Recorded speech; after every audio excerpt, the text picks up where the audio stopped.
Bienvenidos a su espacio de Ética TV, su programa de Ética Ciudadana, quien trae como invitado hoy a un exalumno mío, ¿no?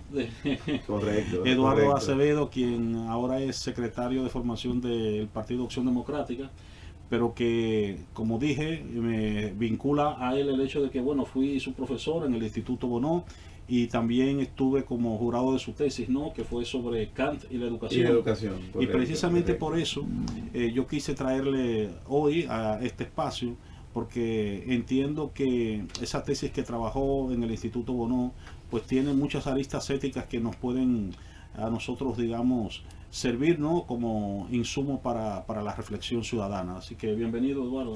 Muchas gracias, Leonardo, por la invitación y toda la teleaudiencia la saludamos. Un gusto Mira, estar acá. vamos a iniciar inmediatamente hablando sobre tu tesis brevemente, ¿no? ¿Cuál fue el propósito, ¿no? ¿Cuál es el objetivo de la misma, ¿no? Bueno, el objetivo fue relacionar un poquito dentro del corpus kantiano cómo la educación pues se interrelaciona con otros aspectos de su filosofía. La idea era sobre todo ver cómo la educación para Kant es la cura para el mal que hay en el mundo. Uh-huh. Entonces la tesis básicamente era relacionar el mal moral con la educación dentro del pensamiento kantiano. Ok, bueno, para quienes no tienen, digamos, familiaridad con la filosofía, Sí. pues Immanuel Kant es uno de los filósofos más importantes en la historia de la cultura occidental.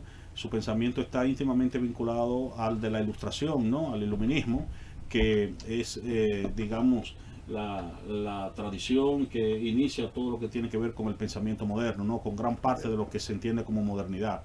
Entonces, Kant, como tú has dicho, como buen filósofo iluminista, estaba totalmente convencido de la labor que juega la educación en el perfeccionamiento humano, ¿no? Correcto. Es decir, se entiende de que los seres humanos pueden mejorar, pueden progresar, pueden crear una sociedad más justa en la medida en que son ilustrados, ¿no? En la medida en que son, digamos, educados. Entonces, Correcto. ¿cuáles serían, digamos, las características de esa educación según Kant? Bueno, Kant propone 5 momentos principales para la educación. Mm. Y es interesante porque la educación, quizás en el pensamiento kantiano, no es muy recurrida en los análisis. Sí. Sobre todo se reflexiona sobre la crítica de la razón pura, Claro. la crítica de la razón práctica, pero a veces si no se pone la educación de fondo, como que su filosofía moral pareciera ser medio esotérica, Sí. medio solipsista. Sí. Entonces la educación para Kant tiene 5 momentos principales, Ajá. que es interesante verlo también. Sí. Él le llama cuidado a las partes materiales. El educado tiene que tener un hábitat, una vivienda y tiene que tener comida suficiente para sus estudios. Esa sería la primera. La primera, el cuidado. El primer momento es el cuidado, que le Ajá. llama los aspectos materiales. Luego está lo que le llama Significa esto que un profesor que no tenga sus condiciones materiales de existencia, digamos, satisfechas, pues no puede realmente tener una disposición espiritual, ¿no? Correcto, y el mismo estudiante, si no tiene las características necesarias para estudiar, dígase de vivienda, de comida, pues no va a poder hacer un buen desempeño educativo, Sí. en su proceso formativo. Sí. Interesante, ¿no? Que Kant le presta atención a estos elementos que son importantes, Sí. y lo sabemos, ¿no? No, y que a veces eh, eh, cuando se plantean, digamos, esas luchas a veces reivindicativas de los docentes, hay siempre una cierta falacia con el asunto de que el profesor, digamos, tiene una vocación que debe como cumplir a rajatabla y se olvida de que, bueno, sí es verdad que hay una vocación, pero también ese profesor tiene necesidades. Es un ser humano que tiene que satisfacer esas necesidades y si no las tiene, pues no tendrá, digamos, ni la disposición psicológica ni espiritual para formar. Entonces es importante entonces que eso esté satisfecho, ¿no? De ambas partes. Exactamente, tanto del profesor como del del alumno. estudiante. Claro, porque también si el alumno evidentemente no tiene también esas condiciones materiales de existencia pues satisfechas, pues tampoco tendrá las condiciones subjetivas para poder aprender, ¿no? Para poder estudiar. Y sabemos cómo ya los estudios digamos, de nutrición han demostrado cómo un niño bien nutrido, una niña bien nutrida, realmente tiene un desempeño mucho mejor, sí, en su ámbito escolar. El segundo punto entonces sería... El segundo punto él le llama disciplina, que es limar las asperezas. Él dice Kant que los niños cuando están creciendo no tienen mucho ímpetu. Él dice hay que limar esos ciertas rasgos de impulsividad, de ímpetu, como ir limando, ir disciplinando al niño o la niña a estar bien sentado, a que preste atención, ¿no? A que esos impulsos espontáneos puedan regularse. Entonces le llama disciplina a esta parte de la educación. como algo más digamos, coercitivo, si se quiere. Eso pensé un momento, también responde a los orígenes mismos de lo que fue el proceso de educación, que tiene ese carácter, digamos, un poco coercitivo. Hoy tendríamos que ir asumiendo una postura más crítica con respecto a ese punto, ¿no? Claro, claro. Y responde, ¿no? Claro, el mismo Kant, sabemos que era una persona muy disciplinada. Sí. Decían que la gente ajustaba los relojes cuando Kant pasaba. Sí, sí, muy rigorista, ¿no? Muy rigorista. Sí, que tenía una educación pietista. Exactamente. Sí, eso también influía mucho también en su manera de ver el mundo, ¿no? Pero sí es interesante el hecho de que llame la atención sobre ese aspecto disciplinar, porque los orígenes de la educación están íntimamente vinculados a eso, ese control disciplinario, ¿no? También. Claro, claro. Y ya hace muchas referencias que, por ejemplo, el niño, cuando es tiempo de jugar es de jugar, pero cuando esté en clase, como que esté prestando atención. Sí. Él lo ubica en ese espacio, ¿no? Que el estudiante esté como disciplinado en su labor educativa, esté bien centrado. El tercer punto sería... El tercer punto le llama cultura o instrucción. Es interesante porque habla de las habilidades, tocar un instrumento, la poesía, son actividades que Kant dice que son importantes, que también el formando desarrolle en su proceso. O sea que él entendía que era importante dentro del proceso educativo la formación artística. La formación artística y de otras manualidades, quizás no podríamos llamarle manualidades, pero sí esos aspectos más de música, de arte, que también Kant le presta mucha atención a ese aspecto de la educación.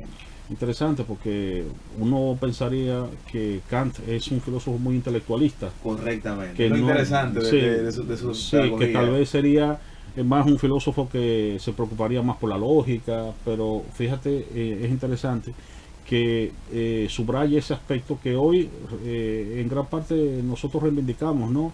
El hecho de que hace falta un tipo de educación que se centre también en las artes. En las artes. Y lo reivindicamos en una época donde, bueno, hacemos mucho hincapié en lo que es la educación tecnológica, científica tecnológica, ¿no? El cuarto punto sería... El cuarto le llama civilización, que sería a los modales sociales. Modales, el por favor y gracias, claro, responde también una cultura, digamos, de los protocolos de las cortes, ¿no? Sí, los modales, digamos, de la época, ¿no? Sí, sí. Las salutaciones, sí, y todos esos procesos. Sí, nos están haciendo señas de que tenemos que ir a la pausa. Entonces, cuando volvamos, seguimos con el más importante y último. Con el quinto, exactamente. Así es. En breve volvemos.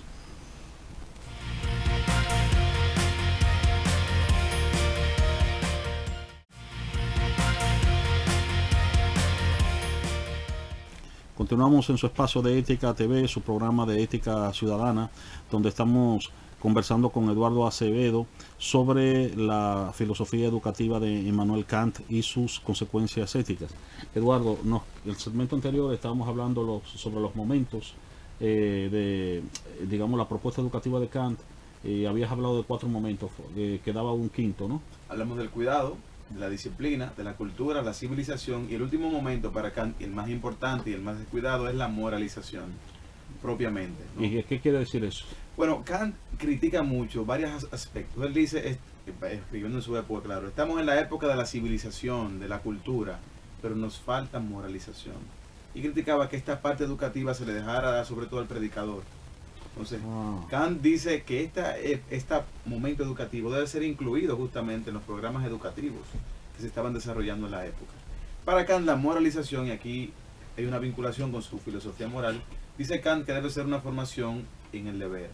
Ajá. Claro, vamos a explicar eso. Expliquemos eso. Sí. Pero es mucho más interesante todavía, porque Kant menciona que la moralización hace referencia a que la persona pueda decidir desde su propia conciencia elegir las virtudes, elegir el bien.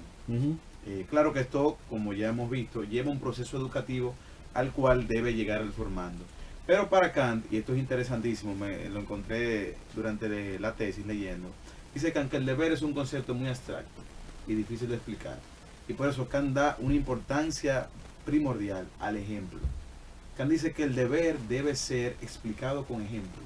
No con palabras. No con palabras, sino con ejemplos. Exacto, sí.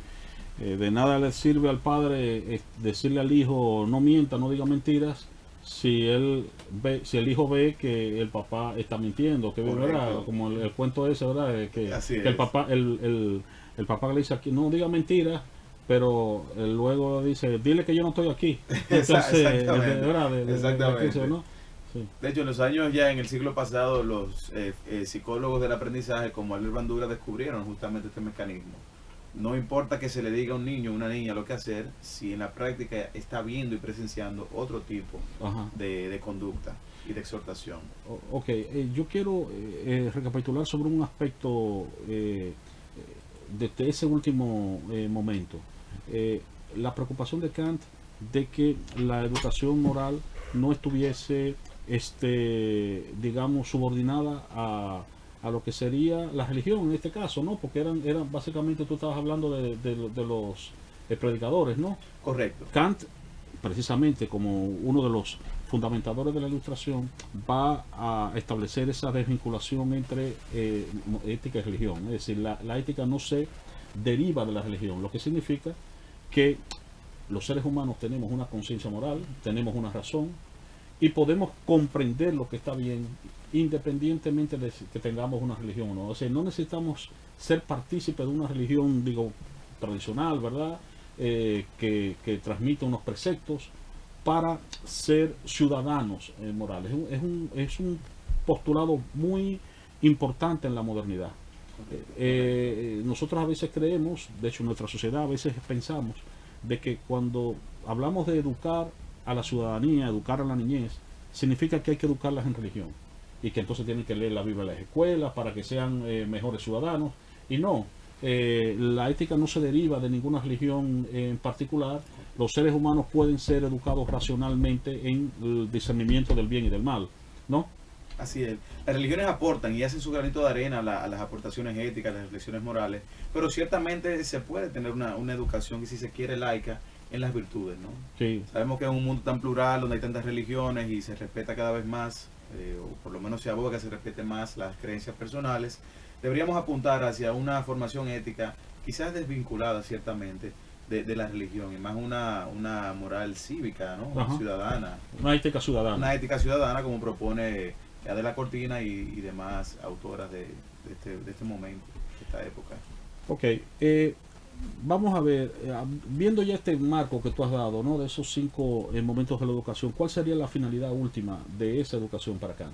Para Kant todo se encamina hacia la moralización. Todo el proceso educativo apunta hacia la moralización. Pero se necesitan esos pasos anteriores para poder, digamos, complementar, para poder abordar este último paso que para él es el más importante, Ajá. que es la moralización. ¿Y la moralización qué implicaciones tiene, digamos, para una sociedad? Es decir, Para una sociedad, y esto fue para mí de lo más curioso que encontré. Siempre hemos visto a Kant como un autor muy frío, sí, muy formal, sí, pero Kant dice incluso que a los niños se les debe enseñar el fervor por el amor hacia el mundo, ajá, hacia los demás, y sobrepasar las fronteras de la patria incluso. o sea, Entonces, el ideal cosmopolita, ¿no? El ideal cosmopolita, de correctamente. que no amar a tu tierra no significa que tú tienes que ser un xenófobo, no significa que tú tienes que tener una mirada solamente localista, sino que tienes que perfilar, digamos, una visión del mundo más amplia, que implique, ¿no? a toda la humanidad, lo que no significa, repito, que tú, evidentemente, es lógico que tú vas a sentir más empatía por el vecino, primero por los familiares, ¿verdad? Claro. Que son, luego por tus vecinos, luego por tus amigos, y luego, claro, por las personas más distantes, pues es lógico que tengas menos afectividad, pero en modo alguno, esa afectividad que te vincula a tu familia, a tus amigos, a tus vecinos, no significa miedo, temor, fobia hacia el que es extranjero, Hacia ¿no? que es extranjero. Que es el proyecto de Kant de la educación cosmopolita y también la paz perpetua, ¿no? Que Kant siempre abogó, ¿no?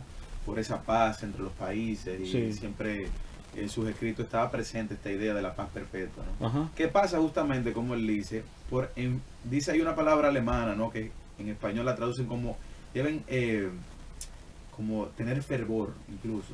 Kant, que se apunta como autor formalista, incluso la palabra fervor, los niños tienen que enardecerse Ajá. en este amor hacia el mundo. Ajá.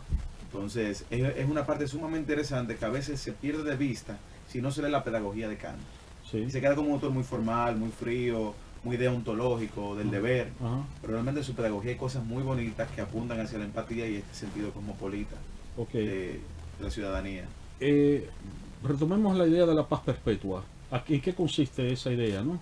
Es un escrito que no lo incluí en la tesis, ¿no? Por cuestiones de espacio, pero es un escrito de filosofía política de Kant, donde pues él ahí analiza cuáles deben ser las condiciones para que los países puedan, digamos, acercarse hacia esa paz. Kant criticaba mucho la guerra y realmente criticaba los ingentes recursos que se dedicaban a la guerra, incluso en desmedro de inversiones en educación, y entonces como una propuesta que él hace de intentar que haya paz, un proyecto de paz perpetua. Incluso Kant desde eso, siglo XVIII proponía una comunidad de naciones. En el Kant ya se encuentra este tipo de propuestas. Se ha visto, digamos, en la filosofía de Kant, en un preámbulo del proyecto de las Naciones Unidas, ¿no? Sí, en Kant está claro, en la paz perpetua, casi a la mitad de la obra, Kant esboza un capítulo hablando un poquito de cómo deberían ser estas comunidades de naciones que velen por la paz en el mundo. Ok, y también hay una idea importante, y es que Kant es, si se quiere, digamos, uno de los padres de lo que serían los derechos humanos, ¿no? O su filosofía está íntimamente vinculada a esa búsqueda de encontrar unos principios, digamos, unos principios universales que, digamos, nos permitan regir o orientar la conducta humana y al mismo tiempo también orientar lo que sería la coexistencia entre las naciones, ¿no? El imperativo categórico que dice Kant, ¿no? Que toda persona debe tratarse como un fin, no como un medio. Sí. Entonces, una de las formulaciones del principio categórico, que tiene varias formulaciones, esa es una de ellas, ¿no? Toda persona debe ser usada como un fin, no como un medio. Bueno, vamos a hacer una pausa y en breve ya venimos con lo que sería el último segmento de nuestro espacio. En breve volvemos.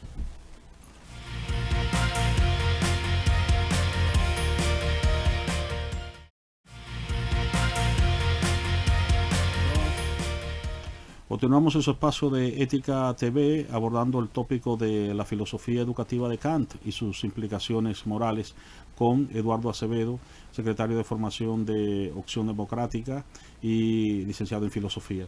Eduardo, vamos a nuestro último segmento. Hablábamos del fervor, digamos, que Kant intentaba, ¿no? Propugnar, o más bien incentivar, ¿no? En la niñez, en la juventud, un fervor, digamos, vinculado a un ideal cosmopolita, ¿no?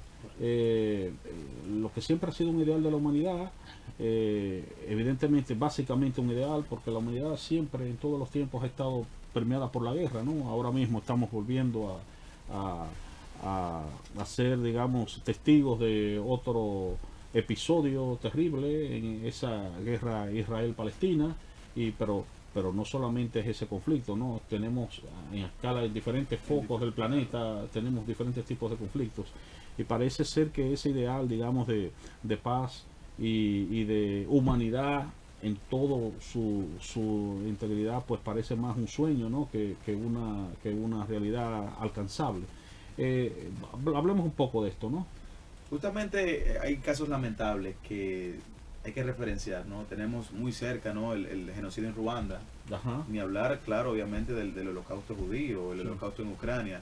Justamente estos hechos hicieron que una corriente pensara un poco más de qué debe ser la educación. En contexto latinoamericano, justamente lleno de regímenes autoritarios, de dictaduras, surge una corriente que se llama Educación en Derechos Humanos, muy de la mano de las propuestas de Paulo Freire, este educador brasileño, que justamente criticaba cómo la formación tecnológica que se mencionaba al principio, a veces, y Kant lo decía, ¿no? Deja muy de lado la formación moral. Entonces Kant decía, una persona puede estar muy cultivada dentro de su intelectualidad, pero estar mal cultivada en su formación moral. Sí, o sea, la educación tecnocrática no te hace un mejor ciudadano. No te hace un mejor ciudadano. O sea, porque perfectamente tú puedes tener una gran formación tecnológica, pero usar esa formación, esa instrucción que has recibido para dañar, para generar agravio. Entonces, no está incluida en la formación técnica la educación moral, ¿no? Correctamente, muchas veces se deja de lado, que es lo que autores como de la Cortina han insistido tanto en que debe complementarse esa formación técnica con una buena formación ciudadana, personal, ética, que se eche en falta. Por ejemplo, decía uno de los generales que estuvo presenciando el genocidio de Ruanda, decía, muchas de las personas que cometieron estos actos estudiaron en las mismas universidades que nosotros. Ajá. Pero una cosa, decía él, es cómo enseñar la formación, digamos, técnica, y otra cosa muy distinta es enseñar la moralidad. Son capacidades totalmente distintas que hay que trabajarlas con el mismo rigor que cualquier otra asignatura. Entonces tenemos en el siglo XX lamentablemente muchos ejemplos, el genocidio armenio a principios de siglo, ya mencionamos la Segunda Guerra Mundial, los regímenes dictatoriales de América Latina, el genocidio de Ruanda, y cómo la educación quizás se echó en falta, ¿no? Ese cuidado del otro, ese cuidado de la otra persona, ¿no? Entonces la educación en derechos humanos retoma mucho esta parte de cómo el otro también me habla, cómo el otro debe ser cuidado también, y debo contemplarlo en mi despliegue conductual, debo tener ese cuidado moral por el otro, por la otra. Entonces toda esta propuesta de educación en derechos humanos, que incluso aquí mismo, desde el mismo Instituto Bono se han dado diplomados de esto, Sí. es esta propuesta de incluir en las escuelas de una manera transversal y también puntual estos contenidos y prácticas de moralidad. A veces se piensa, especialmente desde una cierta tradición conservadora en la República Dominicana, que el tema de los derechos humanos pues responde a una especie de agenda interesada por, digamos, colonizar lo que son los países, ¿verdad? Y se entiende como que la cuestión de los derechos humanos de una manera u otra pues atenta contra lo que son las soberanías nacionales, ¿no? Hay un poco una visión como localista de esto, ¿no? Si pudieras hablarnos. Sí, a veces no hay no solamente en nuestro país, en muchos países se ve, ¿no? Ahí vienen los derechos humanos, ¿no? Sí, Sobre todo sí, cuando se asesina algún convicto o alguna persona que ha delinquido. Sí. Entonces hay como cierta tensión, se podría decir, entre esa situación, ¿no? Sí. Una persona delinque, una persona pues hace un acto criminal, pero también debe ser salvaguardado sus derechos humanos. Ajá. Entonces aquí se da, yo creo que esa tensión que refieres de hay un crimen, pero la persona sigue siendo persona, a pesar, digamos, de su tienen una falta. dignidad. Los seres humanos tienen una dignidad que le es inherente, que no se pierde, porque es inherente por el hecho de que somos seres humanos. Correcto. Otra cosa es, una cosa no quita la otra, que cuando una persona pues incurre en una falta, pues eso tiene unas consecuencias. Sí, está claro, pero tiene que ser respetado en su integridad, lo que significa que, por ejemplo, si usted violó la ley, bueno, pues usted, de acuerdo con la ley, tiene que pagar por eso que ha hecho. Pero no significa, por ejemplo, que a usted se le puede maltratar, que se le puede torturar, que se le puede... Porque eso es propio de una sociedad incivilizada, de una sociedad indecente, de una sociedad que humilla a las personas, ¿no? Exactamente, un juicio justo. Exactamente. Entonces, por eso, bueno, no sé si te acuerdas, hace unos años de aquel asesinato de una pareja de cristianos, y recuerdo una declaración que para mí fue horripilante de una autoridad, una autoridad militar, de que, bueno, fue un error porque se estaba buscando unos delincuentes, ¿no? O sea, la excusa fue que se les mató por error, como si por el hecho de que si hubiese sido delincuente estaba bien que se les matara. Y no importa si son cristianos, si son ateos, si son delincuentes, usted no puede estar acribillando a la gente en la calle, porque son seres humanos. Correctamente. ¿No? Ese es el punto. También nos lleva a pensar en cuál es el fin de la justicia. Es punitiva, es restaurativa, ¿no? Ajá. Porque al final de cuentas esa persona que delinque, que está en un correccional, una cárcel, pues también cómo se reintegra esta persona. Es una persona que ya se puede dar por perdida. Y yo creo de hecho que hay muchos medios de poder restaurar a esta persona. Claro, sin, digamos, tiene que pagar las consecuencias de sus actos. Estamos de acuerdo.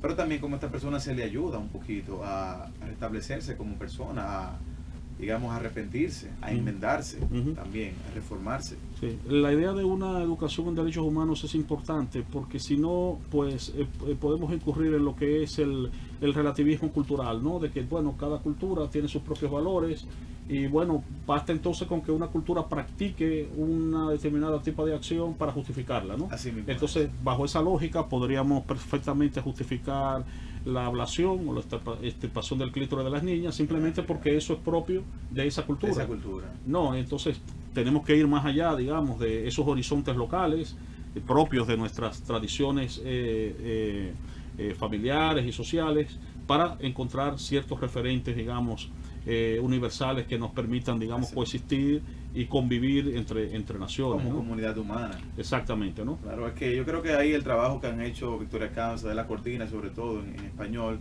es un trabajo muy encomiable, ¿no? De cómo proponer una ética, justamente. Es complicado, ¿no? Pero una ética universal, ¿no? ¿Cuáles son los valores que, independientemente de qué punto de la Tierra estés, sean válidos para la sana convivencia armoniosa entre humanos, entre humanas?